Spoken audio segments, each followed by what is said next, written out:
hello everyone, this is your educator Deepika Gwalani. I am your business studies and economics educator on this channel. I am a CS. I have also completed MBA, MCom and MA in economics. I am a gold medalist in commerce stream. ये हमारा economics on your tips का Telegram channel है। Telegram channel क्यों जरूरी होता है? क्योंकि जितने भी क्लासेस के लिंक्स होते हैं वो सारे के सारे लिंक्स हम इन चैनल्स पे अपलोड करते हैं। So I would request all of you to join this Telegram channel, क्योंकि यहाँ पे ही सारे लिंक्स मिलेंगे आपको। जो भी पीडीएफ, जो भी अपडेट हमको देना होता है ना आप लोगों को, वो सारे पीडीएफ एंड अपडेट हम लोग इस चैनल के ऊपर ही डालते हैं। सेम चैनल हमारा कॉमर्स 365 का भी है, जिसका लिंक आपको डिस्क्रिप्शन बॉक्स में मिल जाएगा। तो प्लीज आप जाइए, फटाफट से टेलीग्राम चैनल को ज्वाइन कर लीजिए ताकि आपको क्लासेस के अपडेट टाइम टू टाइम मिल सके। ओके, ये मेरा प्रोफाइल है, अनअकैडमी प्रोफाइल, इसका भी लिंक आपको डिस्क्रिप्शन बॉक्स में मिल जाएगा। देखो बच्चे लोग, क्या होता है ना, अगर आप प्रोफाइल को फॉलो नहीं करोगे तो आपके पास नोटिफिकेशन नहीं आएंगे। अगर आप इस प्रोफाइल को फॉलो करोगे ना तो आपको क्या मिल जाएगा पता है? आपको नोटिफिकेशन मिल जाएंगे। क्लास के 15 मिनट पहले आपको नोटिफिकेशन आ जाएगा कि मैम लाइव आने वाली है या मैम की क्लास होने वाली है। तो प्लीज जाके आप फटाफट से इस प्रोफाइल को फॉलो कर लीजिए। इसका लिंक डिस्क्रिप्शन बॉक्स में मिलेगा, ताकि हमारी जब भी स्पेशल या प्लस क्लासेस होंगी तो उन स्पेशल और प्लस क्लासेस का नोटिफिकेशन आपको कहाँ मिल जाएगा? आपके मैसेज बॉक्स में, ऐप से नोटिफिकेशन भी आ जाएगा आप लोगों के पास। और अब जो है बेटा, पढ़ाई करने का तरीका बदल गया है। अब स्कूल के एग्जाम बहुत इंपॉर्टेंट हो चुके हैं। तो स्कूल के एग्जाम जब इंपॉर्टेंट हो चुके हैं तो पढ़ाई भी तो जरूरी है ना। तो अनअकैडमी आपको हेल्प करता है अपने स्कूल के एग्जाम में टॉप करने के लिए। और वो टॉप आप कैसे करोगे? DEEPI कोड लगा के प्लस सब्सक्रिप्शन लेके। अगर DEEPI कोड लगाओगे ना तो 10% ऑफ मिल जाएगा। और एक चीज मैं पहले ही बता दूं, ये कोड मेरा नहीं है, ये कोड मेरा नहीं है, ये मेरे स्टूडेंट्स का कोड है। ठीक है, टीचर का कोड नहीं है, ये स्टूडेंट्स का कोड है। तो आप अपना कोड लगाओ DEEPI और जाके अपने सब्सक्रिप्शन पे 10% ऑफ ले आओ। अनअकैडमी आपको दो तरह के सब्सक्रिप्शन देता है, एक देता है प्लस और दूसरा सब्सक्रिप्शन क्या होता है पता है? दूसरा सब्सक्रिप्शन होता है आइकॉनिक सब्सक्रिप्शन। ठीक है, डिफरेंस क्या है मैम? दोनों में क्या डिफरेंस है? कौन सा बेटर होता है? बेटा देखो, सब दोनों की अपनी अपनी इंपॉर्टेंस है। अगर हम प्लस सब्सक्रिप्शन की बात करें तो यहाँ पे आपको घर बैठे लाइव क्लासेस अटेंड करने का मौका मिल रहा है, अनलिमिटेड एक्सेस मिल रहा है सारे कोर्सेज पे। एक बात बताओ, एक ऑफलाइन ट्यूटर के पास जाते हो, 10-12 हजार 15 हजार महीने के एक सब्जेक्ट के देके आते हो। यहाँ पे 15 हजार का सब्सक्रिप्शन 12 महीने का है, और एक नहीं, सारे सब्जेक्ट्स उसी के अंदर अवेलेबल है। तो यहाँ पे बहुत ही अच्छी एक फैसिलिटी मिल रही है कि आपको अनलिमिटेड एक्सेस मिल रहा है सारे कोर्सेज का। इंडिया के टॉप एजुकेटर्स अलग अलग कोने में हैं, आप नहीं जा सकते सबके पास, लेकिन यहाँ पे आपको सारे एजुकेटर्स एक ही प्लेटफॉर्म पे मिल जाएंगे। Okay, regular doubt solving and answer writing sessions होते हैं, एग्जॉस्टिव कवरेज ऑफ सिलेबस होता है, पूरा कवरेज होता है, डाउट सॉल्विंग सेशंस भी होते हैं, मेंटोरशिप एंड गाइडेंस मिल जाएगी आपको एक्सपर्ट फैकल्टीज से, स्टडी मटेरियल तुरंत अवेलेबल करवाया जाएगा, आपको वेट भी नहीं करना पड़ेगा। प्रैक्टिस टेस्ट इतने होंगे ना कि टॉप ना करने वाला बच्चा भी टॉप करने लग जाएगा यहाँ पे। ठीक है, लाइव टेस्ट सीरीज आपको मिलेंगी जिसके अंदर आपको पता पड़ेगा कि आपकी रैंकिंग कहाँ है, आप कहाँ हो अभी, कहाँ इंडिया में इतने सारे बच्चे हैं, आप कहाँ हो। वो कंपटीशन की फीलिंग ना यहाँ से आती है। ठीक है, बैच कोर्सेज आपको मिल जाएंगे बहुत सारे एजुकेटर्स के, और प्राइस तो देखो यार, इतना मिनिमम सा, देखो 15,000 हमारा 12 मंथ का प्राइस है। इसमें अगर आप DEEPI कोड लगाओगे तो 10% ऑफ, मतलब आपको 13,500 में सारे सब्जेक्ट्स 12 मंथ्स के लिए मिल रहे हैं। इतना तो हम एक ऑफलाइन ट्यूशन की फीस दे आते हैं। तो थोड़ा कॉमर्स का दिमाग लगाओ, थोड़ा कॉस्ट सेविंग करो, कोरोना का टाइम है, ये वाला अमाउंट बेस्ट अमाउंट है बेटा। ठीक है, अपने पापा मम्मी का पैसा बचाओ और अनअकैडमी सब्सक्रिप्शन ले लो फटाफट से। ओके, आइकॉनिक सब्सक्रिप्शन भाई उस बच्चों के लिए, उन बच्चों के लिए है जो ग्रुप स्टडी नहीं करना चाहते। आपको लगता है यार मैम हमसे तो ग्रुप में पढ़ाई नहीं हो पाएगी, हमको तो इंडिविजुअल कोई हमारे ऊपर ध्यान देना वो चाहिए। तो उसके लिए आपको एक पर्सनल मेंटोर मिल जाता है आइकॉनिक सब्सक्रिप्शन में, जो सिर्फ और सिर्फ आप ही को पढ़ाएगा, आपके डाउट सॉल्व करवाएगा, आपकी वीकली रिपोर्ट कार्ड जनरेट करेगा कि आपने पूरे हफ्ते में कितनी पढ़ाई करी, कहाँ पहुंचे, कितना कोर्स हुआ, आपके पेरेंट के साथ भी कनेक्ट करेगा। स्टडी प्लानर होगा बेटा, आपका पूरा GPS होगा कि कब क्या पढ़ना है, कैसे पढ़ना है, और सारे प्लस के बेनिफिट्स जो हैं वो आपको यहाँ पे भी मिल जाएंगे। तो आइकॉनिक वाला थोड़ा सा पर्सनल टच आपको दे देता है। इसका 6 मंथ का कॉस्ट है 17,000, 12 मंथ का है 28,000। Better to go for 12 month, क्योंकि यहाँ पे कॉस्ट पर मंथ कॉस्ट कम हो जाती है। आप पर डे कॉस्ट निकालोगे ना, hardly 30 to 40 rupees per day. भाई इतना तो हम नॉर्मली खर्चा कर रहे हैं, तो यार यहाँ इन्वेस्ट करो ना उस पैसे को, और तुम्हारा कोड तो है ही तुम्हारे साथ। DEEPI कोड तो है ही तुम्हारे साथ, जो तुमको क्या देने वाला है, 10% ऑफ देने वाला है।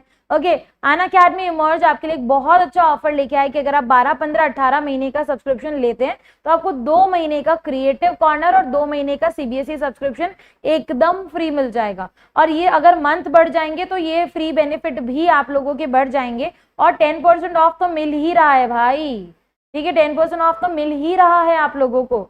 कॉम्बैट होने वाला है, अगर अभी तक कॉम्बैट में नहीं पार्टिसिपेट किए हो ना तो बहुत गलत काम किए हो। जल्दी से जल्दी अनअकैडमी कॉम्बैट जो अनअकैडमी ऐप पे आपको मिल जाएगा, वहां जाके पार्टिसिपेट कर लो। आपको स्कॉलरशिप मिलेगी वर्थ ₹1 करोड़, वीडियो सॉल्यूशन मिल जाएंगे टॉप एजुकेटर से, 30 क्वेश्चन 60 मिनट्स के अंदर करवाए जाएंगे। ये प्रैक्टिस बहुत जरूरी है क्योंकि CBSE भी अब इसी के ऊपर जा रहा है, CBSE भी इसी पैटर्न के ऊपर जा रहा है, तो ये प्रैक्टिस बहुत जरूरी है। और फ्री लाइव टेस्ट होता है, वो भी आपके एंड्रॉइड फोन पे भाई।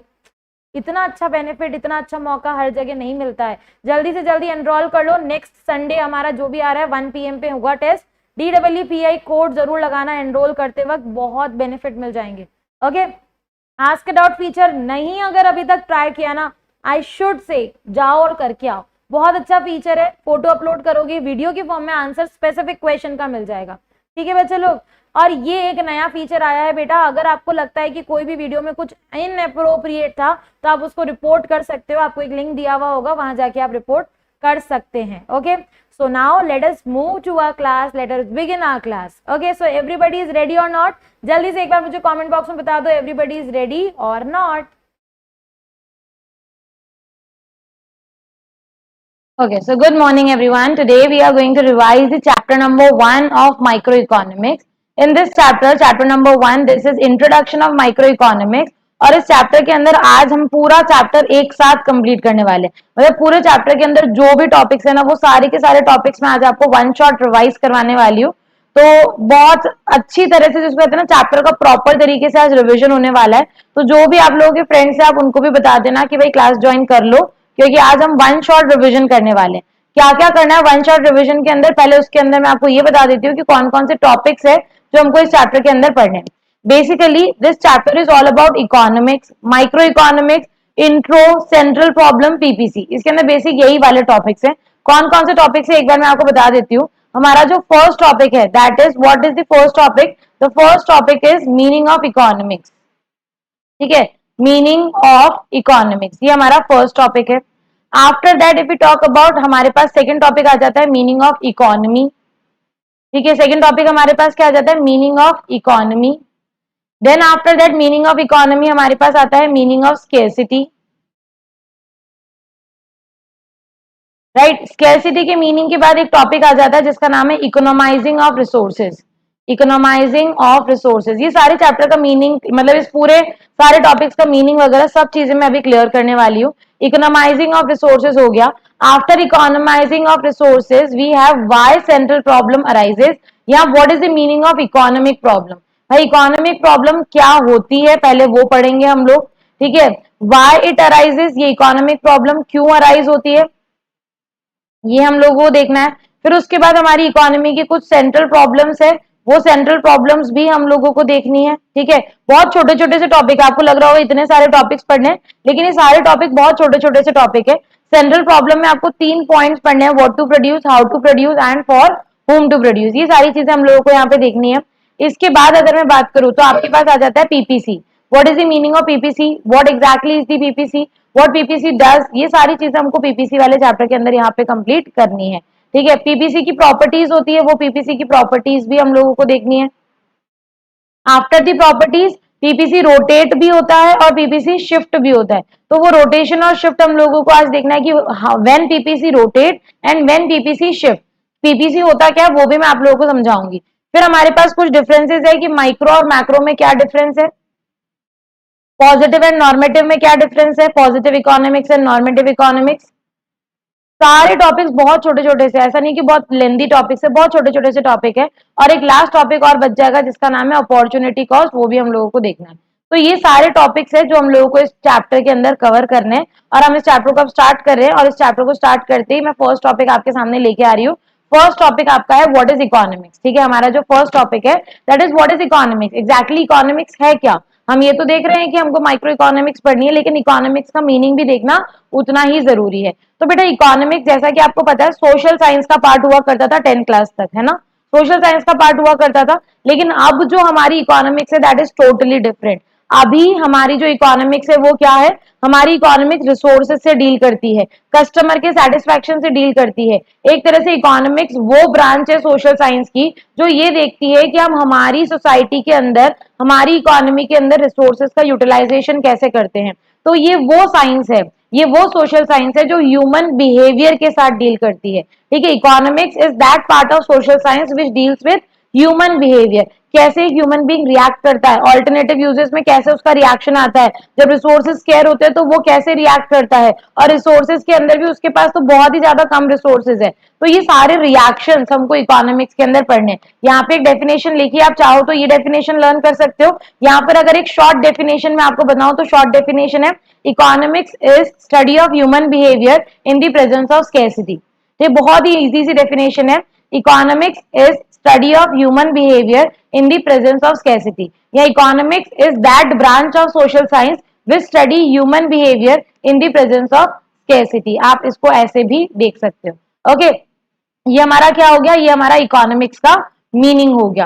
राइट, अब आगे बढ़ते हैं, इकोनॉमी का मीनिंग पढ़ते हैं। अब इकोनॉमी वर्ड आते ही ना हमारे माइंड में आने लग जाएगा कि इकोनॉमी ना कंट्रीज के साथ लिंक होता है। जैसे फॉर एग्जांपल इंडियन इकोनॉमी, हम जनरली ऐसे ही बोलते हैं ना हमारी इंडियन इकोनॉमी, इंडियन इकोनॉमी में ये हो रहा है। तो what is this Indian economy mean, what is this word economy mean. Economy का मतलब होता है वो फ्रेमवर्क, एक फ्रेमवर्क जिसके अंदर सारी इकोनॉमिक एक्टिविटीज हो रही है। ठीक है, वो फ्रेमवर्क जिसके अंदर सारी इकोनॉमिक एक्टिविटीज होती हैं उसको हम लोग क्या बोलते हैं, जस्ट अ सेकेंड, तो हम इकोनॉमी की बात कर रहे थे।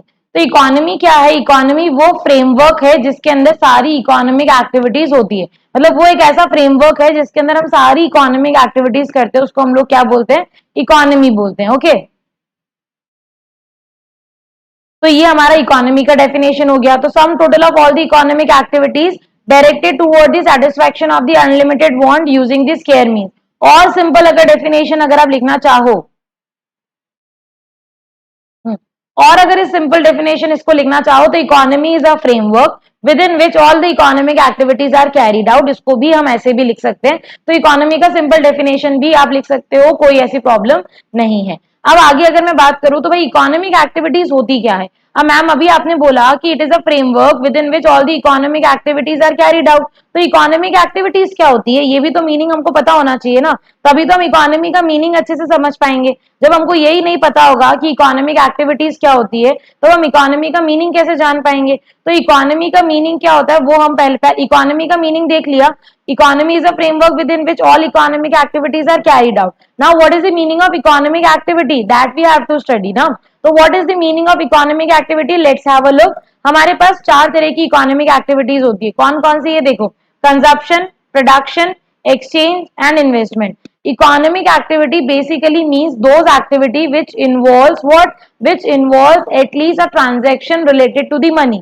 ठीक है, ऐसी सारी एक्टिविटीज जिसमें मनी से रिलेटेड ट्रांजेक्शन होगा उसको हम इकोनॉमिक एक्टिविटीज में डालेंगे, जिसके अंदर कहीं ना कहीं प्रॉफिट इंटेंशन आ जाएगा, उसको इकोनॉमिक एक्टिविटीज में डालेंगे। ओके, देखो फर्स्ट अगर हम बात करें कंजप्शन, कंजप्शन का मतलब क्या होता है, गुड्स को कंज्यूम करना। ये कौन करेगा, हमारा कंज्यूमर करेगा। क्यों करेगा, वांट्स को सेटिस्फाई करने के लिए करेगा। तो what is consumption, consumption refers to using of goods and services for the satisfaction of the wants. जब मैं मेरी वांट्स को सेटिस्फाई करने के लिए गुड्स एंड सर्विसेज को यूज करने वाली हूं तो उसको हम लोग क्या बोलेंगे, कंजप्शन बोलेंगे। Now if we talk about production, what is production, production का मतलब होता है conversion of inputs into outputs, raw material से फिनिश गुड्स को कन्वर्ट करना क्या कहलाता है, प्रोडक्शन कहलाता है। फिर अगर हम एक्सचेंज की बात करें, व्हाट इज एक्सचेंज, एक्सचेंज का मतलब होता है सेल एंड परचेज। आप गुड्स के बदले में गुड्स एक्सचेंज कर रहे हो तो वो भी इकोनॉमिक एक्टिविटी ही कहलाएगी। अगर मेरी किसी एक चीज की शॉप है, आपकी किसी दूसरी कमोडिटी की शॉप है, we have exchange the commodities, then also it is known as economic activity. वो प्रॉफिट इंटेंशन के साथ ही हुआ है, चाहे मनी नहीं आया, गुड्स एक्सचेंज की हो, लेकिन फिर भी इंटेंशन तो प्रॉफिट ही था ना, बिजनेस ही कर रहे थे ना। तो एक्सचेंज भी क्या है, हमारी इकोनॉमिक एक्टिविटी है। और लास्ट हमारा है इन्वेस्टमेंट। किसी भी चीज में अगर हम इन्वेस्टमेंट करें, जैसे टूल्स हो गए, मशीनरी हो गए, बिल्डिंग हो गई, लैंड हो गया, तो ये इन्वेस्टमेंट भी आपको फर्दर इकोनॉमिक एक्टिविटीज में ही हेल्प कर रहा है, राइट।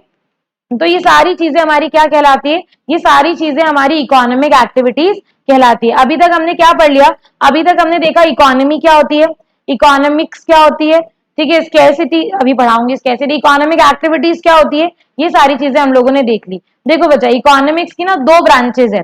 अभी 11th क्लास में आपको क्या करना है, सिर्फ और सिर्फ माइक्रो इकोनॉमिक्स देखनी है, और 12th क्लास में जब आप जाओगे तो आपके पास मैक्रो इकोनॉमिक्स आ जाएगी। तो इकोनॉमिक्स की दो ब्रांचेज होती है, एक है हमारे पास माइक्रो इकोनॉमिक्स और एक है आपके पास मैक्रो इकोनॉमिक्स। ऑल्दो ये दोनों टॉपिक मतलब माइक्रो और मैक्रो हम डिटेल में डिस्कशन करेंगे एंड ऑफ द चैप्टर में, कि माइक्रो और मैक्रो में क्या क्या चीजें कवर होती है, तो ये डिटेल डिस्कशन हमारा होने वाला है। लेकिन अभी एक शॉर्ट डिस्कशन बता देती हूँ।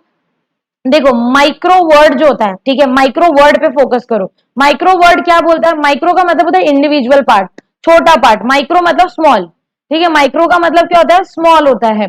तो जब हम माइक्रो इकोनॉमिक्स की बात कर रहे हैं, that means we are talking about an individual of the economy, we are talking about a single person, single household, single firm in the economy. Basically micro में हम जब डिसीजंस लेते हैं या माइक्रो में जो भी कॉन्सेप्ट पढ़ेंगे, वो सारे के सारे कॉन्सेप्ट एक इंडिविजुअल से रिलेटेड होंगे, एक small portion of the economy से रिलेटेड होंगे, राइट।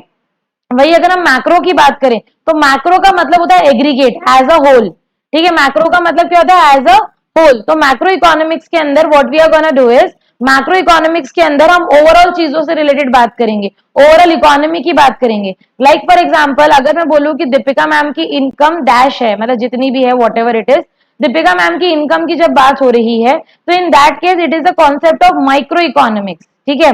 वेयर एज अगर मैं बात करूं कि नेशनल इनकम, पूरी इकोनॉमी की इनकम कितनी है, तो it means we are talking about macro economics concept, ठीक है। मेरी डिमांड, तुम्हारी डिमांड, इंडिविजुअल्स की डिमांड क्या कहलाएगी, माइक्रो इकोनॉमिक्स कहलाएगी। पूरी इकोनॉमी की डिमांड, पूरी इकोनॉमी कितनी डिमांड करिए, क्या कहलाएगी, मैक्रो इकोनॉमिक्स की demand. So this is what is exactly the difference between micro and macro economics. Okay. Okay, so let us move ahead now. So we have these topics I have already explained. चलो next topic हम देखते हैं क्या है हमारे पास, scarcity का meaning. Now what is scarcity, बेटा scarcity ना बहुत ही कॉमन सा वर्ड है जो हम डे टू डे लाइफ में भी सुनते आते हैं। स्कैरसिटी मतलब किसी भी चीज की कमी होना, राइट। यहाँ पे जब इकोनॉमिक्स में स्कैरसिटी की बात करते हैं तो it is related to the resources, ठीक है। जब हम इकोनॉमी में बात करेंगे तो किसी भी चीज की जगह नहीं आएगा, किसी भी चीज नहीं आएगा यहाँ पे, किसी भी चीज को यहाँ पे रिसोर्सेज बोला जाता है। तो जब रिसोर्सेज की कमी हो, ठीक है, व्हेन डिमांड ऑफ रिसोर्सेज, लोग डिमांड तो बहुत ज्यादा कर रहे हैं, when demand of resources is more than supply of resources, then it leads to scarcity. और पूरी इकोनॉमिक्स में आप एक चीज पढ़ोगे कि मैक्सिमम प्रॉब्लम्स अराइज हो रही है due to scarcity. Maximum economic problem जो हमारी इकोनॉमी के अंदर क्रिएट हो रही है, जो हो रही है, जो चल रही है, उन सब के पीछे एक मेजर रीजन है हमारा स्कैरसिटी। ओके, तो स्कैरसिटी की बहुत ही सिंपल सी डेफिनेशन है, when demand of resources is more than supply of resources, then it leads to scarcity. Okay done. अब स्कैरसिटी की यहाँ पे डेफिनेशन आपको पता चल गई, when availability of resources falls short of their requirement. ये थोड़ा सा फैंसी लैंग्वेज में हमने लिख दिया है, आप इसको नॉर्मल लैंग्वेज में भी लिखोगे तो चलेगा। Scarcity means when demand of resources, when demand of resources is more than what, more than supply of resources,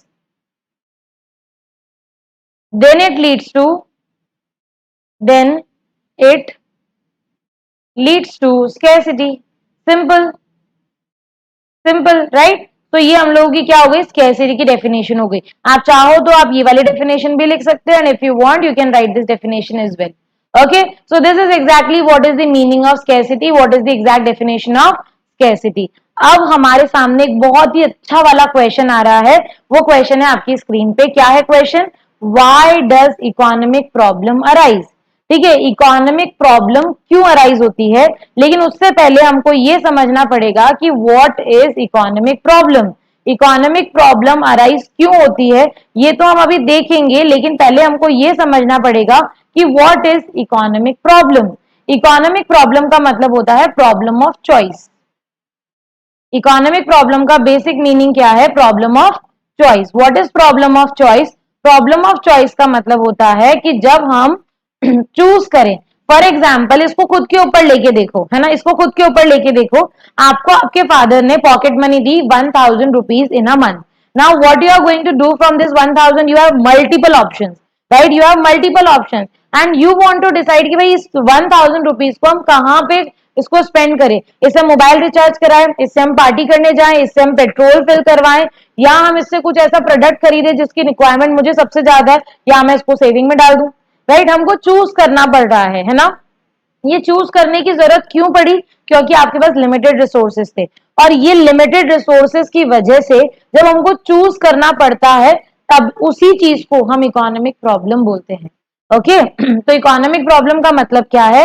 economic problem का मतलब है problem of choice. Right, what is economic problem? आप directly लिख के आ सकते हो, economic problem is problem of choice, कि हमको चूज करना पड़ता है कि हम इन रिसोर्सेज को कैसे यूटिलाइज करें, और वो चूज क्यों करना पड़ रहा है. अब हम आते हैं हमारे इस क्वेश्चन पे कि ये इकोनॉमिक प्रॉब्लम क्यों अराइज हो रही है. यार सिंपल सा लॉजिक है, हमने अभी जो ऊपर इकोनॉमिक प्रॉब्लम की डेफिनेशन देखी उसमें एक बहुत ही सिंपल सा लॉजिक सामने आया कि हमको चूज करने की दिक्कत हो रही है, हमको चूज करने की जरूरत पड़ रही है. Why? What is the reason behind that? The reason is scarcity. What is the reason? The reason is scarcity. Obvious सी बात है, अगर हमारे पास अनलिमिटेड मनी हो, अगर हमारे पास अनलिमिटेड पैसा हो तो हमको चूज करने की जरूरत ही नहीं पड़ेगी.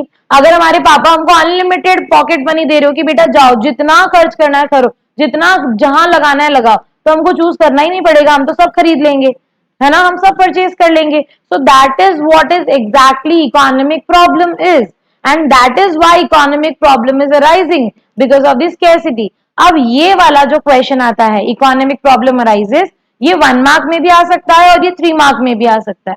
ओके अगर ये क्वेश्चन 1 मार्क का आ जाता है कि why economic problem arises, then you are going to write economic problem arises due to scarcity. Right, and the same question if it comes in 3 marks, अगर ये 3 मार्क्स का क्वेश्चन आ जाता है, then what you are going to write, then what you are going to write. तो अब मैं आपको बताती हूँ कि what you are going to write and how you are going to write. सबसे पहले why does economic problem arises? You are going to start your answer. Economic problem arises due to scarcity of the resources, but there are some other reasons also. And what are some other reasons? These are the 3 other reasons. ठीक है, ये आपकी 3 other reasons है जिसकी वजह से economic problem arise होती है. First is human wants are unlimited. See, we are human beings, right? And हमारी जो wants है, हमारी जो जरूरतें हैं, those wants are unlimited. Is it clear? हमारी जो wants है, हमारी जो जरूरत है, हमारी जो needs हैं, those wants, those needs are unlimited. You take it on yourself. ठीक है, आप अपने आप पे लो. आप बहुत टाइम से, जब से आपका रिजल्ट आया है तब से आप अपने फादर को बोल रहे हो कि पापा मुझे ना एक आईफोन लेना है. ओके पापा ने बोला ठीक है दिला देंगे दिला देंगे. जैसे ही आईफोन आपको मिल गया, नेक्स्ट डे या थोड़े दिन बाद ही आपकी एक नई डिमांड जनरेट होने लग जाएगी. अब मुझे ये चाहिए, पहले मुझे आईफोन चाहिए था, अब आईफोन मिल गया, थोड़े टाइम बाद हमारी नई डिमांड आएगी.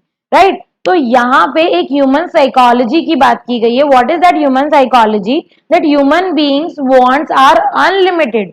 If one is fulfilled another arises, and that is the main reason why economic problem is there in the economy. अगर ह्यूमन बीइंग की वांट्स लिमिटेड होती तो लिमिटेड रिसोर्सेज से लिमिटेड वांट सेटिस्फाई हो जाती, तो हमारे को प्रॉब्लम अराइज ही नहीं होती. लेकिन प्रॉब्लम कब अराइज हो रही है? जब वांट्स तो क्या है? अनलिमिटेड, और रिसोर्सेज क्या है? Resources are limited. This is the second reason. चलो वांट्स अनलिमिटेड है कोई दिक्कत नहीं, लेकिन सेकंड प्रॉब्लम भी तो है ना. प्रॉब्लम क्या है? रिसोर्सेज लिमिटेड है. हमारी इकोनॉमी में रिसोर्सेज तो अनलिमिटेड नहीं है ना.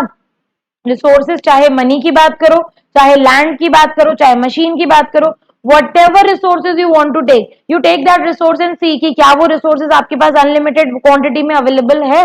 कोई resources ऐसा नहीं है जो आपको unlimited quantity में available हो इकोनॉमी के अंदर. So that is what exactly I am saying कि resources are limited. Right, this is the second reason. And last, देखो क्या है last? Resources have alternative uses. What this point mean? अब इस पॉइंट का मीनिंग क्या है, चलो इसको मैं बताती हूँ थोड़ा सा डिटेल में. और सबसे पहला अनलिमिटेड वांट्स. ठीक है, ह्यूमन बींग्स की वांट क्या है? अनलिमिटेड. एक फुलफिल होती नहीं है, दूसरी पहले ही अराइज हो जाती है. Right, so this is exactly what is the first reason. ठीक है, ये हमारा फर्स्ट रीजन हो गया. Second reason limited resources. ठीक है, मतलब हमारी पॉकेट में पैसा नहीं है, हमारी वांट्स तो बहुत सारी है लेकिन हमारी पॉकेट में उतना पैसा नहीं है। तो ह्यूमन बीइंग की अनलिमिटेड वांट्स को सेटिस्फाई करने के लिए जो रिसोर्सेज चाहिए वो रिसोर्सेज क्या है, लिमिटेड है, right. Next what we have alternative uses. भाई जो रिसोर्सेज हमारे पास अवेलेबल है ना, the resources which are available for us, those resources also have alternative uses. Suppose आपके पास एक पीस ऑफ लैंड है, ठीक है। अब ये लैंड के इतने सारे पर्पज है, आप इसके ऊपर आप कमर्शियल बिल्डिंग बना सकते हो, इसके ऊपर आप अपना घर बना सकते हो, इसके ऊपर आप हॉस्पिटल बना सकते हो, इसके ऊपर आप खेती भी कर सकते हो अगर ये एग्रीकल्चरल लैंड है तो भी, राइट। तो ये रिसोर्सेज एक तो हमारे पास क्या है लिमिटेड, और इन लिमिटेड रिसोर्सेज के भी ऑल्टरनेटिव यूजेस हैं, और इसी रीजन की वजह से हमको चूज करना पड़ता है। Like for example money is also resources, है ना, money is also a resource. Money के भी क्या है, ऑल्टरनेटिव यूजेस हैं। मनी के भी क्या है, ऑल्टरनेटिव यूजेस हैं, जो हमको चूज करने पड़ते हैं कि भाई कौन से किस में मनी को यूटिलाइज किया जाए, कहां मनी को लगाया जाए, right. So these were the reasons why economic problem arises।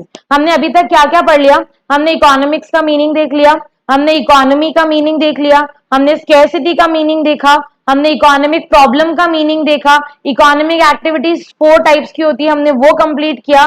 Economic problem क्यों अराइज होती है, due to scarcity. What are the other reason, there are 3 other reason. What are those 3 reason, unlimited wants, limited means and alternative uses. These are the 3 other reasons. This we are okay. So let us begin with the class now. So we are going to have a discussion. सबसे पहला जो discussion अभी हमारा होगा that is kinds of central problems या types of central problems in an economy। जैसा कि मैंने आपको बताया अभी थोड़ी देर पहले ही कि हमारी जो इकोनॉमिक प्रॉब्लम्स है उसके बहुत सारे रीजंस हो सकते हैं अराइज होने के। तो उन रीजंस में से भी, ठीक है, रीजन हमने देख लिए, अब हमको पढ़ना है कि what are the central problems of an economy.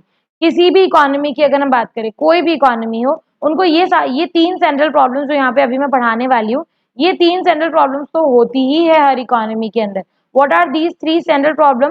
First problem is what is to be produced, ठीक है, what is to be produce, या इसको आप बोल सकते हो व्हाट टू प्रोड्यूस, ठीक है, व्हाट टू प्रोड्यूस। सेकेंड हमारी जो प्रॉब्लम है that is how to produce, and third is for whom to produce. These are the central problems of every economy. ऐसा नहीं कि सिर्फ इंडियन इकोनॉमी की, हर इकोनॉमी की ये प्रॉब्लम होती ही होती है, ठीक है। अब इसको एक एक को हम लोग डिटेल डिस्कशन करते हैं क्योंकि यहाँ से क्वेश्चन आता है 3 मार्क्स का इंडिविजुअल। मतलब फर्स्ट वाली प्रॉब्लम 3 मार्क्स में आ सकती है, सेकेंड वाली प्रॉब्लम 3 मार्क्स में आ सकती है, थर्ड वाली प्रॉब्लम भी 3 मार्क्स में अलग से आ सकती है। तो we have to study all these 3 problems in detail. अगर हम पहले वाली प्रॉब्लम की बात करें, फर्स्ट प्रॉब्लम क्या है हमारी, व्हाट टू बी प्रोड्यूस, ठीक है, क्या प्रोड्यूस किया जाए, या इसको बोल सकते हैं व्हाट टू प्रोड्यूस वाली प्रॉब्लम जो है हमारी। अब what to produce, see why this problem is arising, because we have limited resources, right? Because we have limited resources, we have scarce resources, and scarce resources से हम unlimited चीजें produce नहीं कर सकते। For example, if you are a farmer, ठीक है, if you are a farmer, you have a piece of land, क्या आप उस पीस ऑफ लैंड के ऊपर अनलिमिटेड क्रॉप्स ग्रो कर सकते हो? क्या आप उस पीस ऑफ लैंड के ऊपर सारी क्रॉप्स ग्रो कर सकते हो? आप चाहो कि मैं राइस भी ग्रो कर दूं इसके ऊपर, मैं इसके ऊपर व्हीट भी ग्रो कर लूं, मैं इसके ऊपर जूट भी ग्रो कर लूं, तो इट इज नॉट पॉसिबल ना, it is not possible. In that हम सारी चीजें नहीं हम लोग इसके एक ही इतने से लैंड के ऊपर ग्रो कर सकते हैं। तो व्हाट टू प्रोड्यूस प्रॉब्लम क्यों अराइज होती है? ड्यू टू लिमिटेड रिसोर्सेज, ठीक है। व्हाट टू प्रोड्यूस वाली प्रॉब्लम क्यों अराइज होती है? Due to limited resources. As simple as that कि लिमिटेड रिसोर्सेज की वजह से हम एक पीस ऑफ लैंड के ऊपर सारी चीजें प्रोड्यूस नहीं कर सकते। So we need to make a choice कि हम इस पे क्या प्रोड्यूस करें। अब क्वेश्चन अराइज हो जाता है कि इस प्रॉब्लम को सॉल्व कैसे किया जाएगा, हम ये कैसे डिसाइड करेंगे कि कौन सी चीज हमको प्रोड्यूस करनी चाहिए। जैसे मैंने आपको फार्मर वाला एग्जांपल अभी दिया था, आप एक फार्मर हो, आपके पास एक लैंड है, बहुत सारे रिसोर्सेज, मतलब रिसोर्सेज लिमिटेड है, बहुत सारे ऑप्शंस अवेलेबल है, which option you will choose. तो एक बहुत ही सिंपल सा आंसर है इसका, वो ऑप्शन चूज करो जिससे आपको प्रॉफिट भी हो और जिससे मैक्सिमम लोगों की वांट्स भी सेटिस्फाई हो, ठीक है। तो जिससे आप मैक्सिमम लोगों की वांट्स को सेटिस्फाई कर सकते हो, आपको वो ही चूज करना है। तो problem of what to produce arises due to limited resources. आप इस क्वेश्चन को, अगर 3 मार्क का क्वेश्चन आ जाता है तो you can explain it with the help of the example. अगर 3 मार्क्स का क्वेश्चन आ जाता है तो you can explain it with the help of an example. Yes, what to produce problem के अंदर हम एक फार्मर का एग्जांपल ले लेते हैं। For example, a farmer is having a piece of land, and that piece of land is limited, 1 hectare का land है suppose, right? So on that 1 hectare of land, farmer cannot produce all the goods or he cannot produces all the crops. So he need to choose. And now how he is going to choose? He is going to choose that product which satisfy maximum number of wants या which satisfy maximum number of people's want. उसको हम लोग क्या बोलते हैं? उसको हम लोग what to produce वाली प्रॉब्लम में सॉल्यूशन बोलते हैं, राइट? अब नेक्स्ट हमारे पास कौन सी प्रॉब्लम आती है? हाउ टू प्रोड्यूस, कैसे बनाए किसी भी चीज को। किसी भी चीज को बनाने के दो तरीके होते हैं, एक होता है हमारा लेबर इंटेंसिव टेक्निक और एक होता है capital intensive technique. Labour intensive में हम उस चीज को लेबर के थ्रू बनाते हैं, मतलब ह्यूमन बीइंग उस चीज को बनाएगा, handmade product, handicraft items, that is labour intensive techniques. Okay, if we talk about capital intensive technique, वही चीज जब किससे बनने लग जाए, जब मशीन से बनने लग जाए तो उसको हम लोग कैपिटल इंटेंसिव बोलते हैं। आप लोगों ने देखा होगा रोटियां जो बनती है, ठीक है, बहुत सारी जगह अब आपने देखा होगा, कोई तो बनती है लेबर इंटेंसिव मतलब हाथ से बनाई जाती है, और बहुत सारी जगह अभी क्या बनने लग गई है, अब ये मशीन के थ्रू भी बनने लग गई है। So this is what is exactly how to produce problem is. How to produce problem is very simple, that it means how you are going to produce your commodity। ठीक है, आपके पास दो ऑप्शन है, लेबर और capital. अब आपके mind में question आएगा कौन सा मेथड चूज करना चाहिए, ठीक है, तो इसका सॉल्यूशन कैसे निकलेगा? इसका सॉल्यूशन ऐसे निकलेगा कि आप वो मेथड चूज करो जिससे आपके रिसोर्सेज का फुल यूटिलाइजेशन हो। देखो बहुत बार मशीन में ना वेस्ट बहुत ज्यादा हो जाता है, ओके तो आपको वो रिसोर्स चूज करने, मतलब वो टेक्निक चूज करनी है जिससे आपके रिसोर्सेज का यूटिलाइजेशन क्या हो, फुलर यूटिलाइजेशन हो, प्रॉपर यूटिलाइजेशन हो। आपको वो टेक्निक यूज करनी है जिससे आपका प्रॉफिट मैक्सिमाइज हो जाए, जिसमें आपको ज्यादा प्रॉफिट मिल रहा है, आप वो वाली टेक्निक यूज करो। एंड मोर ओवर जो टेक्निक सरप्लस है, जो इकोनॉमी में ज्यादा अवेलेबल है, आप वो टेक्निक यूज करो। देखो हमेशा लेबर पे नहीं जाया जा सकता और हमेशा कैपिटल पे भी हम नहीं जा सकते, ठीक है। अगर हम हमेशा लेबर चूज करेंगे तो बहुत सारे ऐसी कमोडिटीज है जो लेबर नहीं बना सकते, मशीन की रिक्वायरमेंट होती ही है। एंड बहुत सारी ऐसी कमोडिटीज है जहां पे लेबर ज्यादा अच्छी तरह से काम कर सकता है, मशीन उतना अच्छी तरह से काम नहीं कर सकती। फॉर एग्जाम्पल एक और एग्जाम्पल देती हूँ, मेरी एक स्मॉल इंडस्ट्री है, बहुत छोटी सी इंडस्ट्रीज है जिसके अंदर मैं 20 यूनिट बनाती हूँ। अगर मैं मशीन पे जाऊंगी, ठीक है, अगर मैं मशीन परचेज करूंगी तो मशीन की कैपेसिटी होती है 100 यूनिट्स की, मुझे सिर्फ 20 यूनिट चाहिए, मैं मशीन पे कैसे जाऊं, अब बताओ, नहीं जा सकती ना। तो इस केस में मेरे पास मशीन वाला ऑप्शन अवेलेबल ही नहीं है। तो आप अपनी सिचुएशन को देख के फिर चूज करोगे कि आप लेबर इंटेंसिव पे जाना चाहते हो या आप कैपिटल इंटेंसिव पे जाना चाहते हो। Both the techniques are available. अगर हम किसी क्लोथ की बात करें, ठीक है, तो वो क्लोथ लेबर इंटेंसिव भी बन सकता है और वो क्लोथ कैपिटल इंटेंसिव भी बन सकता है। It depends on the situation, it depends on the producer कि वो कौन सा यूज करना चाहता है technique. Okay, next problem is for whom to produce. It is very simple, ठीक है, for whom to produce as compare to other to problem it is quite difficult, लेकिन अगर हम ऐसे इंडिविजुअली देखें तो it is very simple. For whom to produce, किसके लिए बनाए हम लोग गुड्स, ठीक है, किसके लिए गुड्स बनाए। कोई भी कमोडिटी ऐसी नहीं होगी जो सारे सेक्शंस ऑफ पीपल को सेटिस्फाई कर सके। फॉर एग्जाम्पल आप बेबी फूड बना रहे हो तो आप बेबी फूड का एक्सपेक्टेशन सिर्फ बेबी से ही रख सकते हो ना, आपके कस्टमर कौन होंगे, आपके कस्टमर बेबीज होंगे। अब फॉर एग्जाम्पल आप ऑडी बना रहे हो, आप आईफोन के प्रोड्यूसर हो, तो आईफोन की एक्सपेक्टेशन मतलब कस्टमर एक्सपेक्टेशन आप रिच पीपल ही रखोगे, मिडिल और पुअर तो अफोर्ड कर नहीं पाएगा उसको, right. So this is what exactly personal distribution problem says. Personal distribution problem मतलब आपका जो गुड्स है वो कौन सी कैटेगरी ऑफ पीपल के लिए होगा, आप अपना गुड्स को कौन से लोगों के लिए बनाना चाहते हो, आपको वो डिसाइड करना पड़ेगा। कोई भी मतलब मोस्टली ऐसा होता है कि हम लोगों को डिसाइड करना ही पड़ेगा कि हमारा गुड्स कौन सी कैटेगरी ऑफ पीपल के लिए आने वाला है। Next what we have, functional distribution problem. Now what is functional distribution problem? See whenever we produce any good, ठीक है, whenever we produce any goods we use factors of production.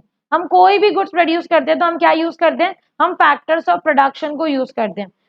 तो factors of production कौन कौन से होते हैं बेटा? देखो हमारे पास सबसे पहले है land, labour, capital and entrepreneur, right, these are the factors of production. चाहे आप कोई भी कमोडिटी बनाओगे आप ये फैक्टर्स ऑफ प्रोडक्शन तो यूज करोगे ही करोगे। लैंड पे हम लोग क्या देते हैं, रेंट, लेबर पे हम क्या देते हैं, वेजेस, कैपिटल पे हम क्या दे रहे हैं, इंटरेस्ट, और एंटरप्रेन्योर को हम क्या दे रहे हैं, प्रॉफिट दे रहे हैं। तो rent, wages, interest and profit, these are the factor payment जो हम लोगों को इनको देना होता है। तो अब ये प्रॉब्लम अराइज होती है कि फैक्टर पेमेंट को फैक्टर्स ऑफ प्रोडक्शन में कैसे डिस्ट्रीब्यूट किया जाए। This is exactly what is functional distribution problem, कि how we are going to distribute this factor payment to factors of production. हम ये फैक्टर पेमेंट को फैक्टर्स ऑफ प्रोडक्शन में कैसे डिस्ट्रीब्यूट करने वाले हैं। This is what exactly is the problem of what, this is what exactly is the problem of factors, मतलब functional distribution problem. Okay done, ये हमारा हो गया। अब आते हैं हम लोग नेक्स्ट टॉपिक पे। हमारा नेक्स्ट टॉपिक क्या है, पीपीसी। पीपीसी को हम पीपीएफ भी बोलते हैं, प्रोडक्शन पॉसिबिलिटी फ्रंटियर। ठीक है, इसको हम ट्रांसफॉर्मेशन कर्व भी बोलते हैं। ट्रांसफॉर्मेशन कर्व भी इसी का ही नाम है, पीपीसी भी इसी का ही नाम है, production possibility curve, production possibility frontier और ट्रांसफॉर्मेशन कर्व भी इसी का ही नाम है। सबसे पहले हम लोग देखते हैं कि आखिर ये है क्या। ठीक है, ये पीपीसी नाम तो बहुत सुन लिया मैम, लेकिन आखिर ये है क्या। देखो हमारी इकोनॉमी में जितने भी रिसोर्सेज हैं, उन रिसोर्सेज को यूटिलाइज करते हुए, अगर हम कोई गुड्स बना रहे हैं, ठीक है, सपोज ये जो है ना, ये हमारे रिसोर्सेज हैं। ठीक है, इन रिसोर्सेज को यूटिलाइज करते हुए जब हम गुड्स बनाते हैं, तो ये मैक्सिमम यूटिलाइजेशन जो पॉइंट्स होते हैं ना, इनको ज्वाइन करने पे हमको पीपीसी मिलता है, राइट। ये ए कॉम्बिनेशन, ये बी सी और डी। मैं बताती हूँ फिर से एक बार। ये एक ऐसा कर्व है जो आपको ये शो करेगा कि आप अपने रिसोर्सेज से कितने गुड्स प्रोड्यूस कर सकते हो। ठीक है, आपके पास एक पीस ऑफ लैंड है, राइट, आपके पास एक पीस ऑफ लैंड है, आप उसके ऊपर राइस भी ग्रो कर रहे हो, आप उसके ऊपर व्हीट भी ग्रो कर रहे हो। अब दोनों तो अनलिमिटेड ग्रो नहीं कर सकते ना। अगर इतने पोर्शन में राइस ग्रो कर रहे हो तो बाकी के पोर्शन में व्हीट करोगे, अगर इतने पोर्शन में राइस कर रहे हो तो बाकी के पोर्शन में व्हीट करोगे। मतलब अगर आप एक की क्वांटिटी बढ़ाओगे तो आप दूसरे की क्वांटिटी को कम करोगे, सिंपल सा लॉजिक है, क्योंकि लिमिटेड है, राइट। तो ये कर्व हमको ये बताता है कॉम्बिनेशन। जैसे फॉर एग्जाम्पल मैंने 2 kg राइस प्रोड्यूस किया और 10 kg व्हीट प्रोड्यूस किया।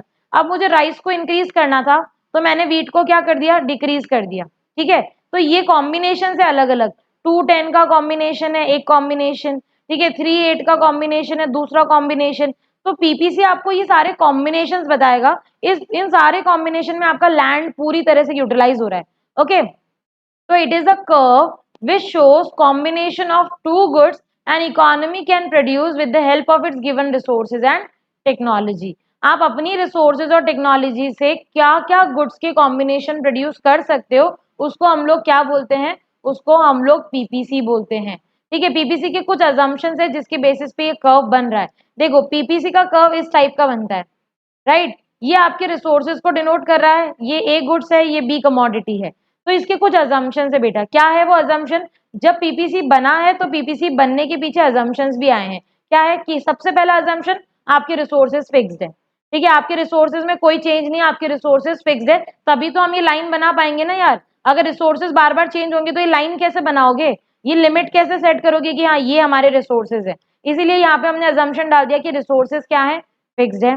एक इकोनॉमी 2 ही गुड्स प्रोड्यूस कर रही है। देखो वैसे कभी ऐसा नहीं होता कि इकोनॉमी 2 ही गुड्स प्रोड्यूस करती हो, लेकिन हाँ हम लोग यहाँ पे एक अजम्पशन लेके चलेंगे कि हाँ इकोनॉमी 2 गुड्स प्रोड्यूस कर रही है, ताकि हम चीजों को स्टडी कर पाए। देखो चीजों को अगर हमको समझना है तो हमको उसको सिंप्लीफाई करना पड़ेगा ना। तो यहाँ पे हमने वही सिंप्लीफिकेशन किया है कि हमारी इकोनॉमी 2 गुड्स प्रोड्यूस कर रही है। Okay, so here we have with the next so economy produce only 2 goods, this is the second assumption. Next we have resources are fully employed। भाई जितने भी रिसोर्सेज है ना वो आपने क्या कर रखे हैं, फुल्ली एम्प्लॉय। जैसे फॉर एग्जांपल आपके पास एक लैंड है, तो आपने इस लैंड को पूरा कल्टीवेट कर रखा है, तभी तो आप आपके पास पता पड़ेगा ना कि आपके पास कितने रिसोर्सेज है। अगर आपने इस लैंड का ये पोर्शन अगर लीव कर रखा है, इसका मतलब आपने रिसोर्सेज पूरी तरह से यूटिलाइज किए ही नहीं है, अभी भी आपके पास स्कोप है। तो पीपीसी की ये लाइन तभी बनेगी जब आपके रिसोर्सेज क्या है, फुल्ली एम्प्लॉयड है। और टेक्नोलॉजी में भी कोई चेंज नहीं है। देखो एक सिंपल सा लॉजिक बताती हूँ, टेक्नोलॉजी से भी आपका प्रोडक्शन चेंज हो सकता है। आप अगर टेक्नोलॉजी चेंज करोगे तो हो सकता है कि आप 10 की जगह 100 यूनिट्स प्रोड्यूस कर सको। तो यहाँ पे जब हम पीपीसी बनाते हैं तो पीपीसी में technology and resources both are constant, technology as well as the resources both are constant. दो चीजें आपको इकोनॉमिक्स के अंदर समझनी है, एक होता है कर्व और एक होता है स्केड्यूल। ठीक है, कर्व का मतलब होता है डायग्रामेटिक प्रेजेंटेशन। कर्व का मतलब क्या होता है बेटा, डायग्रामेटिक प्रेजेंटेशन। शेड्यूल का मतलब होता है टेब्यूलर प्रेजेंटेशन। इकोनॉमिक्स में आगे भी ध्यान रखना, बहुत सारी चीजें आएंगी जिनको आपको डायग्रामेटिकली भी पढ़ना है और आपको टेबुलर भी पढ़ना है। तो whenever we study anything in a diagrammatic form, so it is known as curve, and whenever we study anything in a tabular form, so it is known as schedule। जैसे मैंने आपको अभी प्रोडक्शन पॉसिबिलिटी कर्व है, तो ऐसे ही production possibility schedule भी होगा। Curve का मतलब डायग्रामेटिक प्रेजेंटेशन। चलो इसको देखते हैं डिटेल में। अभी मैं आपको प्रोडक्शन पॉसिबिलिटी शेड्यूल बताती हूँ, ठीक है। ये मेरा क्या है, प्रोडक्शन पॉसिबिलिटी शेड्यूल। इसमें कॉम्बिनेशन है ए, ठीक है, ए बी सी और डी। ये सपोज आपका राइस है और ये आपका वीट है, समझना, ठीक है। अब आपने पहले तो 1 ले लिया इधर और इधर ले लिया 30, मतलब आपके पास एक पीस ऑफ लैंड था। आप उसमें एक्स गुड तो बहुत कम बना रहे हो और आपने बहुत सारा पोर्शन किसको दे रखा है, वाई को दे रखा है। आपने अब क्या सोचा कि चलो एक्स को इंक्रीज करते हैं। तो भाई एक्स को अगर आपको इंक्रीज करना है तो आपको वाई को डिक्रीज करना पड़ेगा, क्योंकि रिसोर्सेज तो लिमिटेड है। रिसोर्सेज तो लिमिटेड है, उतना ही लैंड है जितना है। तो अगर एक को इंक्रीज किया है तो दूसरे को डिक्रीज करना पड़ेगा। ओके, फिर आपने सोचा चलो इसको और इंक्रीज करते हैं, ठीक है। अब आपने इसको अगेन इंक्रीज किया है, तो अगेन आपको इसको डिक्रीज करना पड़ेगा। अब आपके माइंड में क्वेश्चन आया या नहीं आया मुझे नहीं पता, लेकिन मैं एक चीज आपको यहाँ पे समझा देती हूँ। यहाँ देखो आपने क्या किया बेटा, एक चीज यहाँ पे नोटिस करो, ऑब्जर्व करो। ये देखो, ये तो 1 1 से इंक्रीज हो रहा है, लेकिन ये ज्यादा से डिक्रीज हो रहा है, दिख रहा है ना। ये तो 1 1 से इंक्रीज हो रहा है, लेकिन ये डिक्रीजिंग रेट ज्यादा क्यों होती जा रही है, तो इसके पीछे भी रीजन है, समझना। ये सपोज इतना लैंड आपने एक्स गुड को दे रखा था और ये लैंड आपने वाई गुड को दे रखा था। ये एक्स गुड आपको 1 kg प्रोड्यूस करके देता था और ये वाई गुड आपको 30 kg प्रोड्यूस करके देता था। जब आपने एक्स को इंक्रीज करना चाहा तो सपोज आपने ये वाला पोर्शन और एक्स को दे दिया। एक बात मुझे समझाओ, जरूरी थोड़ी है क्या इस पीस ऑफ लैंड पे जितना वाई गुड प्रोड्यूस होता था उतना ही एक्स गुड भी प्रोड्यूस हो सकता है इस लैंड के ऊपर वीट ज्यादा ग्रो कर पाती हो, राइस कम ग्रो कर पाता हो। हर रिसोर्सेज इक्वली एफिशिएंट हो ऐसा जरूरी तो नहीं है ना। हर रिसोर्सेज उतनी ही कैपेसिटी में प्रोड्यूस हो ऐसा जरूरी तो नहीं है ना। और इसका प्रैक्टिकल एग्जांपल देके समझाती हूँ थोड़ा, है ना। देखो इसका प्रैक्टिकल एग्जांपल लेते हैं। सपोज आपके पास 3 आवर्स है, ठीक है। सपोज आपके पास 3 आवर्स है, मतलब ये आपके रिसोर्सेज है। 3 आवर्स आपके पास रिसोर्सेज है। इन 3 आवर्स में आप अकाउंट्स लेके बैठे हो और आप इकोनॉमिक्स लेके बैठे हो, ठीक है। और इकोनॉमिक्स क्योंकि मैं पढ़ाती हूँ तो आपका फेवरेट सब्जेक्ट होना चाहिए और होगा भी, तो इकोनॉमिक्स आपका फेवरेट सब्जेक्ट है। तो अगर आप सारे के सारे 3 आवर्स इकोनॉमिक्स में दे देते हो तो आप 20 क्वेश्चन सॉल्व कर लेते हो, ठीक है। लेकिन यही 3 आवर्स अगर आप अकाउंट्स में देते हो तो आप यहाँ पे 2 ही क्वेश्चन सॉल्व कर पाते हो। तो बहुत ही सिंपल सा लॉजिक है यहाँ पे। हर रिसोर्सेज हर चीज के लिए इक्वली एफिशिएंट नहीं होता।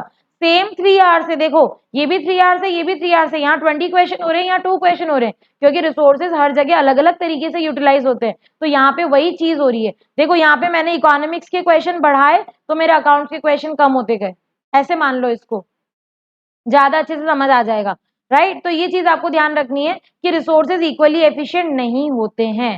डन, चलो आगे देखते हैं। प्रोडक्शन पॉसिबिलिटी कर्व बता देती हूँ पहले एक बार। यहाँ पे मैंने स्केड्यूल तो बता दिया, कर्व भी बता देती हूँ कि कर्व कैसे बनता है, किस बेसिस पे बनता है, वो एक बार हम लोग देख लेते हैं, ठीक है। ये देखो, ये सपोज मेरा एक्स एक्सिस है, ये वाई एक्सिस है। यहाँ पे मैंने लिख लिया एक्स गुड और ये मैंने यहाँ पे लिख लिया वाई गुड, ठीक है। ये 1 2 3 4 है, राइट। तो ये 0 को यहाँ लिख लिया 1 2 3 4, राइट। 30 28 25 20, तो यहाँ से मैं ले लेती हूँ ना, लेती यही हूँ, 20 22 24 26 28 30, राइट। अब इस गुड्स कमोड ये जो बनेगा ना हमारा, ये कैसे बनेगा, ये देखो ऐसे। ये सारे कॉम्बिनेशन है, ये ए कॉम्बिनेशन है, ये बी कॉम्बिनेशन है, ये सी कॉम्बिनेशन है, ये डी कॉम्बिनेशन है। ये हमने ऐसे करके बनाया है। एक चीज मुझे समझाना, एक चीज मैं तुमको समझाती हूँ फिर आप लोग समझ के मुझे समझाना, ठीक है। ये ए बी सी डी, ये सारे पॉइंट्स जो है ना, ए बी सी डी, इन सारे पॉइंट्स पे हमने हमारे रिसोर्सेज को क्या किया है, फुल्ली यूटिलाइज किया है। ये सारे रिसोर्सेज, ये जो पॉइंट्स है ना, ये फुलर यूटिलाइजेशन पॉइंट्स कहलाते हैं। अगर कोई पॉइंट यहाँ पे दे रखा है, सपोज एक पॉइंट है ई जो कि यहाँ पे दे रखा है, तो ये ई पॉइंट आपका क्या कहलाएगा, ये ई पॉइंट आपका अंडर यूटिलाइजेशन पॉइंट कहलाएगा। मतलब आपने अपने रिसोर्सेज को फुल्ली यूटिलाइज नहीं किया है, आपने अपने रिसोर्सेज को फुल्ली यूटिलाइज नहीं किया है, इसीलिए आप इस पॉइंट पे हो। ये आपके रिसोर्सेज हैं लाइन वाले, और ये लाइन के नीचे अगर कोई पॉइंट है मतलब आप अपने फुलर यूटिलाइजेशन तक पहुंचे ही नहीं हो, आप अंडर यूटिलाइजेशन वाले पॉइंट पे हो। राइट। एक पॉइंट है एफ यहाँ पे, ये पॉइंट क्या डिनोट करता है पता है? एफ पॉइंट डिनोट करता है that is it is out of our reach, ठीक है, it is out of our reach, हमारे पास इतने रिसोर्सेज है ही नहीं, हम एफ पॉइंट पे कभी पहुंच ही नहीं सकते क्योंकि हमारे रिसोर्सेज ही नहीं है इतने, हमारे रिसोर्सेज ये लाइन है, ठीक है। एफ पॉइंट को हम बोलते हैं अनअटेनेबल पॉइंट, एफ पॉइंट को हम क्या बोलते हैं? अनअटेनेबल पॉइंट, क्योंकि इस पॉइंट पे हम कभी पहुंच ही नहीं पाएंगे, ये जो पॉइंट है ये अनअटेनेबल पॉइंट है क्योंकि इस पॉइंट में हम कभी पहुंच ही नहीं पाएंगे। तो this was your schedule, this was your diagram. ये जो एफ और ई वाला जो क्वेश्चन है ये 1 मार्क का पूछ लिया जाता है, डायग्राम बना के दे देंगे और आपसे पूछेंगे बताओ एफ और ई पॉइंट क्या है, तो आपको बताना है कि ई पॉइंट है अंडर यूटिलाइजेशन पॉइंट और एफ पॉइंट है unattainable point. Done. Next what we have, properties of PPC. देखो बच्चा पीपीसी जो होता है ना उसकी दो प्रॉपर्टीज होती है, कौन कौन सी 2 प्रॉपर्टीज है? देखो, PPC slope downward from left to right, अभी मैंने आपको ना पीपीसी का कर्व बना के दिखाया, ये देखो ये लेफ्ट से राइट की तरफ डाउनवर्ड स्लोपिंग बन रहा है, दिख रहा है ना, ये एक्स था ये वाई था, लेफ्ट से राइट की तरफ डाउनवर्ड स्लोपिंग बन रहा है, तो yes we can say that PPC is a downward sloping from left to right. और दूसरा पॉइंट क्या, it is concave to origin, यहाँ देखो ये पीपीसी का कर्व कैसा बन रहा है, ऐसा, मतलब ये कैसा है, कॉनकेव शेप का बन रहा है ना, कैसा बन रहा है, कॉनकेव शेप का बन रहा है। This is convex, see this is convex, this is concave, केव बना रहा है, देख लो ना, केव बन रही है ना, देखो इसके अंदर, तो इसीलिए हम इसको क्या बोलेंगे, कॉनकेव बोलेंगे, ये वाला शेप कॉन्वेक्स शेप कहलाता है। ओके, तो आपको ध्यान रखना है कि पीपीसी कैसा होता है बेटा, PPC, just a second,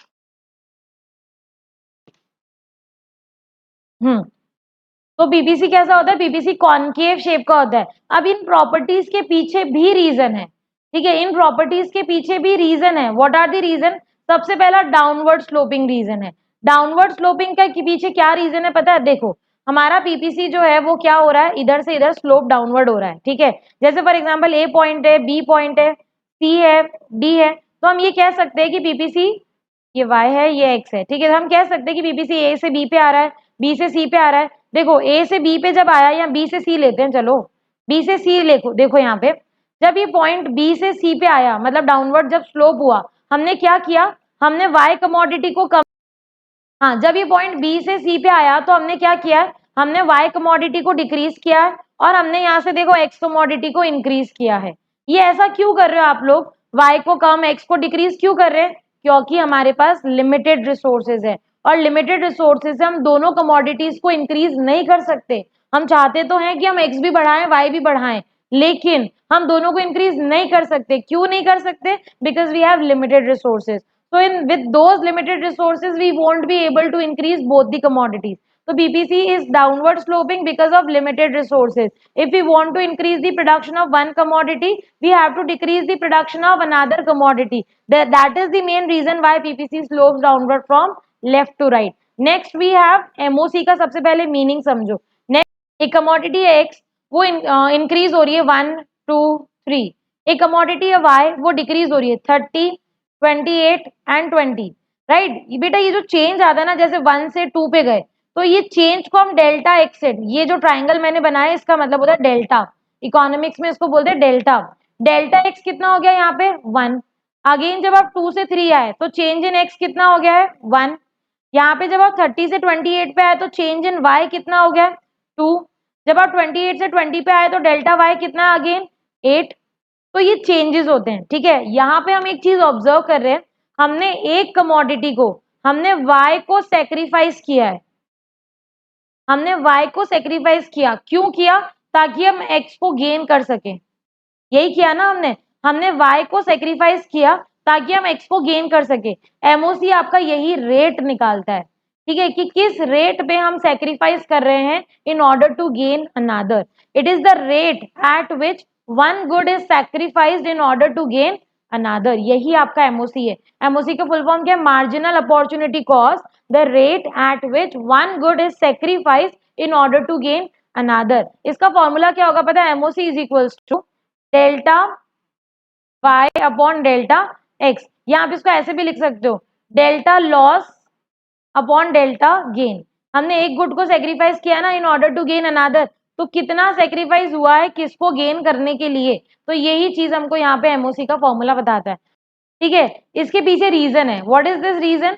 PPC concave इसीलिए होता है क्योंकि एमओसी इंक्रीज होता है। जैसे फॉर एग्जांपल इस वाले के अंदर अभी मैंने बनाया था ना स्केड्यूल, ये रहा, ठीक है। इस स्केड्यूल को यहाँ पे फिर से बना देते हैं। यहाँ देखो, एक्स कमोडिटीज 1 2 3, ठीक है, वाई कमोडिटीज 30 28 20। अगर मैं आपको बोलूं मुझे यहाँ पे एमओसी निकाल के बताओ, एमओसी का फॉर्मूला क्या होता है? Delta loss upon delta gain, ठीक है। फर्स्ट वाला ब्लैंक रहेगा, सेकेंड वाला देखो लॉस कितना हो रहा है 2 का, गेन कितना हो रहा है 1 का, तो एमओसी कितना आया 2। लॉस कितना हो रहा है यहाँ पे देखो 8 का, गेन कितना हो रहा है 1 का, तो कितना आया 8।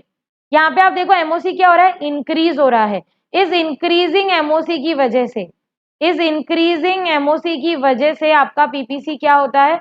आपका पीपीसी होता है कॉनकेव टू ओरिजिन। एक क्वेश्चन आता है 1 मार्क का कि अगर एमओसी इंक्रीज की जगह डिक्रीज होने लग जाए तो पीपीसी का शेप कैसा बनेगा? तो एमओसी अगर डिक्रीज होने लग जाए तो हमारा पीपीसी का शेप कैसा हो जाएगा? कॉन्वेक्स, जो कि होता नहीं है, लेकिन अजम्पशन कि अगर डिक्रीज हो गया, इन केस डिक्रीज हो गया तो क्या होगा? तो इट कैन बी कॉन्वेक्स। अगर एमओसी चेंज ही नहीं हुआ, एमओसी कांस्टेंट रह गया, ठीक है, जैसे फॉर एग्जांपल ये 28 हो रहा था ना, ये यहाँ पे 88 रह जाता, चेंज ही नहीं होता, तो अगर एमओसी कांस्टेंट हो तो हमारा पीपीसी स्ट्रेट लाइन बनता है, ठीक है। हमारा पीपीसी क्या बनता है? स्ट्रेट लाइन बनता है। ये 1 मार्क के क्वेश्चन आते बेटा, है ना, ये जो अभी मैंने बताया ना, ये 1 मार्क के क्वेश्चन आते हैं कि अगर पीपीसी इंक्रीज हो रहा है, सॉरी, अगर एमओसी इंक्रीज हो रहा है तो पीपीसी का शेप कैसा होगा? पीपीसी का शेप कॉनकेव टू ओरिजिन होगा। अगर एमओसी डिक्रीज हो रहा है तो पीपीसी का शेप कॉन्वेक्स टू ओरिजिन होगा। अगर एमओसी कांस्टेंट है तो पीपीसी का शेप स्ट्रेट लाइन होगा। ओके, तो इतना हमने देख लिया आज की क्लास में। अब जो हमारा नेक्स्ट टॉपिक है ना बेटा, अब जो हमारा नेक्स्ट टॉपिक है वो नेक्स्ट टॉपिक क्या है? पीपीसी का रोटेशन और शिफ्ट, ठीक है। 2-3 टॉपिक और बचे हैं, उसको मैं नेक्स्ट क्लास में कंटिन्यू करती हूँ, देखती हूँ आज की क्लास में अगर हो सकता हो तो, ठीक है, उसको हम नेक्स्ट क्लास में कंटिन्यू करेंगे, जो भी हमारे लेफ्ट ओवर टॉपिक्स है। अभी के लिए इस लेक्चर के अंदर इतना ही आप लोगों को पढ़ना था, और जो भी होगा एक्स्ट्रा एडिशनल जो भी टॉपिक्स बच गए हैं वो हम आगे की क्लास में कंटिन्यू कर लेंगे। ओके, अगर आपको कोई भी अनअकैडमी क्विज ज्वाइन करना है तो प्लीज अनअकैडमी लर्निंग ऐप जरूर डाउनलोड कर लीजिएगा। लॉग इन करके गोल सेलेक्ट कर लेना, मेन्यू पे जाके आपको प्लस पे जाना है, टेस्ट मिलेगा आपको वहां ज्वाइन क्विज पे जाना, आपसे इनवाइट कोड पूछा जाएगा अगर आप फर्स्ट टाइम यूजर है तो, इनवाइट कोड DEEPI, और हर क्विज का एक आईडी होता है 6 डिजिट नंबर, वो आपको एजुकेटर देगा, आपको वो आईडी वहां पे डाल देनी है। आप फ्री ऑफ कॉस्ट इस क्विज को ज्वाइन कर सकते हैं। अनअकैडमी पे बहुत सारी स्पेशल क्लासेस होती है, आप वो सारी स्पेशल क्लासेस का फायदा उठा सकते हैं, बिल्कुल उठा सकते हैं। तो जल्दी से जल्दी जाके फटाफट से DEEPI कोड यूज करो और अनअकैडमी के फ्री फीचर्स जरूर ट्राई कर लेना। चैनल को अगर अभी तक सब्सक्राइब नहीं किया तो please go and hit the subscribe button, ठीक है। प्लीज बेल आइकन भी हिट कर देना, क्योंकि जब भी क्लासेस होगी नोटिफिकेशन आ जाएगा, और लाइक एंड शेयर तो आपको करना ही है, ठीक है। So this is your educator signing off from your, bye bye everyone, take care, have a nice day and let's crack it.